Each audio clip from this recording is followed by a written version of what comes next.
ایک مولوی صاحب نے بہت ہی مزیدار قصہ سنایا۔ ایک شخص واش روم میں گیا اور اس کو بہت زیادہ دیر لگ گئی۔ باہر سے طالب علم اس کو کہنے لگے کیڑا نشئی اندر بڑھ گیا اور نکل نہیں رہا۔ نحمدہ و نصلی علی رسولہ الکریم۔ عجیب واقعہ ہے کیونکہ اسٹوڈنٹ شرارتی ہوتے ہیں، مزاقیہ بھی ہوتے ہیں۔ ایک شخص واش روم میں گیا، اس کو بہت زیادہ دیر لگ گئی۔ وہ سرائکی زبان میں کہنے لگے کیڑا نشئی اندر بڑھ گیا اور ستا پیا ہے، نکلن دا نام ہی نہیں لیندا۔ اور باہر وہ بیچارے تنگ ہو رہے تھے۔ اس لیے واش روم پر سب کا حق ہے۔ آپ کوئی بھی سفر کریں، حج کا ہو، عمرے کا ہو، کوئی تجارتی سفر ہو، کھانے کو کم رکھیں۔ میں کہتا ہوں جتنا کم کھائیں گے کم واش روم جائیں گے، جتنا کم کھائیں گے کم کمائیں گے، کم کھائیں گے کم سوئیں گے۔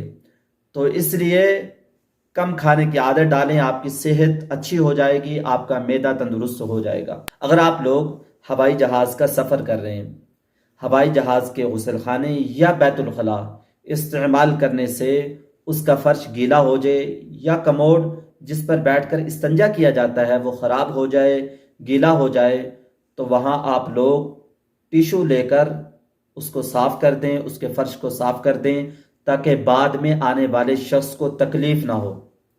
دیکھیں تکلیف دینا حرام ہے، اس سے بچنا ضروری ہے۔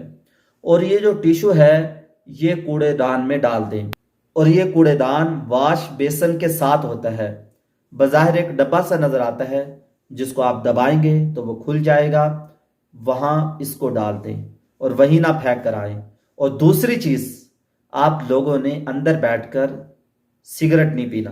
دیکھیں 2-2.5 گھنٹے اپنے دل کو سمجھائیں واش روم بری چیز ہے۔ واش روم میں جب بھی جائیں دعا پڑھ کر جائیں، جب بھی نکلیں دعا پڑھ کر نکلیں۔ واش روم میں اکثر شیاطین رہتے ہیں، دعاؤں کا زیادہ سے زیادہ اہتمام کریں۔ اور تیسری چیز، جب آپ لوگ وہاں کا کموڈ استعمال کر لیں تو وہاں ایک بٹن ہوتا ہے، اس کو دبا دیں تاکہ یہ گندگی نیچے چلی جائے اور بدبو ختم ہو جائے، بعد میں آنے والے لوگوں کو تکلیف نہ ہو۔ اور یہ کام پہلے اکثر نیک لوگ علماء کرتے تھے، وہ کسی ٹرین میں جاتے تھے صاف کر دیتے تھے، بعد میں آنے والے کو تکلیف نہ ہو۔ یہ کام ضرور کریں، با ادب با نصیب، لہذا ان آداب کا ضروری خیال کریں، دوسرے آدمیوں کو ذرا ہم سے تکلیف نہ ہو۔ تو چینل کو لائک اور سبسکرائب ضرور کر دیں، دعاؤں میں یاد رکھیں۔ السلام علیکم ورحمۃ اللہ وبرکاتہ۔